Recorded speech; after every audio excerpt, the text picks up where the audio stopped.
The big question: would you buy to live, buy to let, or does Leeds need more investment before you even think about it?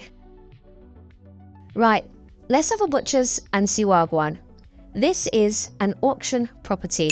Always check the legal pack as well as auction fees. You may have additional costs and other property problems. Today we are viewing a freehold end of terrace house, 1 bedroom, 1 bathroom. There are 16 properties on the street and they are all back-to-backs. The parking is residence permit holders, probably because St James's Hospital is like a 5-minute walk up the road. There is no outside space with this property.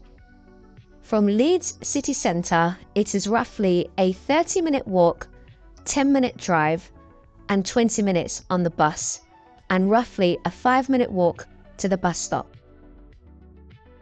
There is no storage in this property.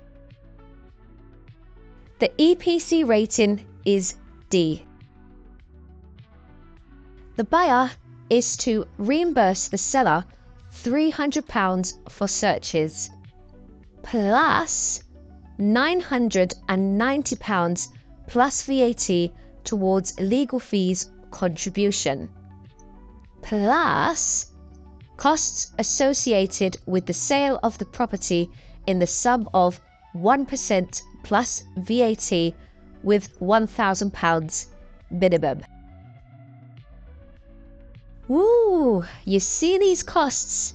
We know many people do not read the legal pack and get stung with these fees later. Now, legal packs are in solicitor's language and the average person doesn't really understand it, which is fair enough. But to get a solicitor to do a report on the legal pack is going to cost, and if you don't win the property at auction, it will be a waste of money. So either way it's peak.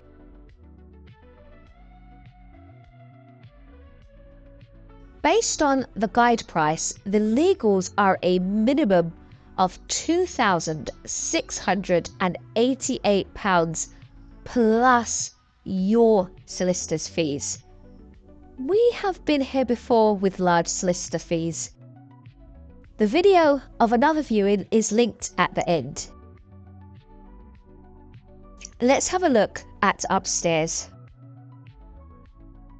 On the title, it shows the property is owned by a local property investment company. They paid $22,000, dated in November 2024.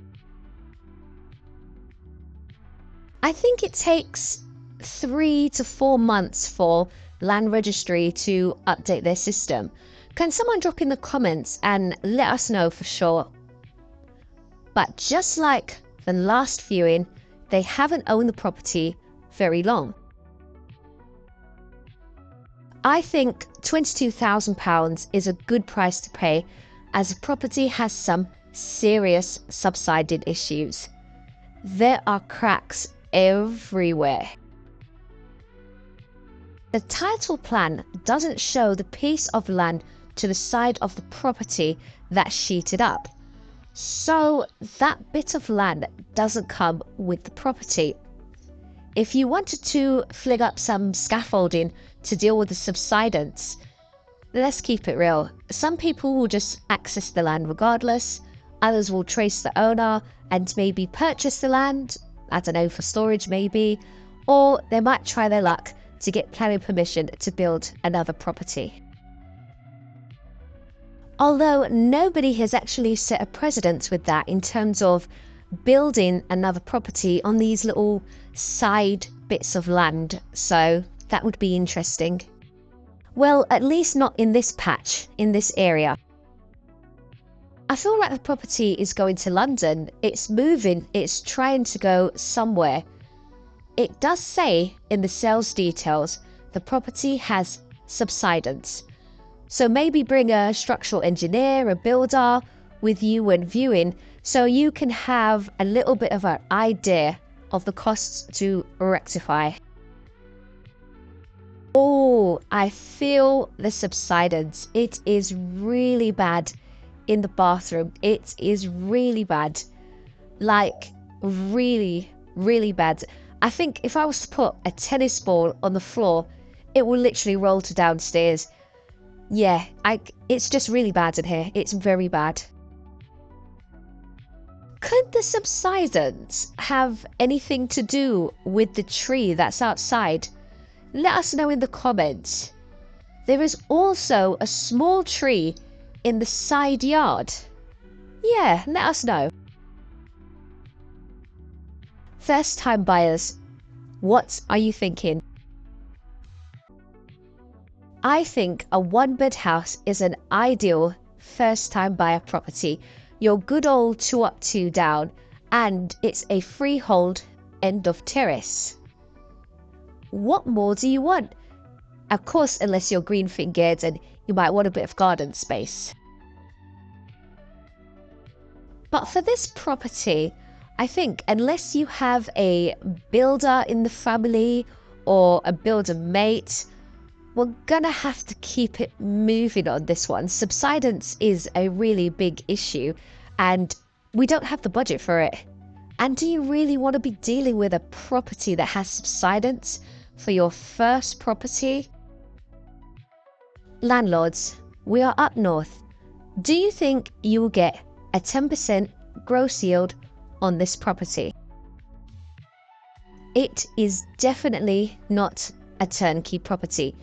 If you choose to do the works on this property, bought at the guide of 50,000, I feel like once you've spent the money, you're more or less at market value. So more than likely, you will leave most of your money in this property. Plus, it needs a new kitchen, a new bathroom, plus all the fees in terms of solicitor and auction, etc. There is very little money to pull out. Selective licensing. I've had a look at Leeds City Council website and this is the information that's there. The website has not been updated, so maybe everything is still up in the air and no final decisions have been made in regards to the catchment area, the fee, etc. Let's do the Jim Jam test. Is the local shop close enough to pop in our Jim Jams on a Sunday morning? If it sells for the guide of 50,000, the company that bought it for 22 grand and having the bulk majority of their legal fees paid, that's a nice little profit there, darlings. Looking at rentals, what are one beds in the local area on the market for?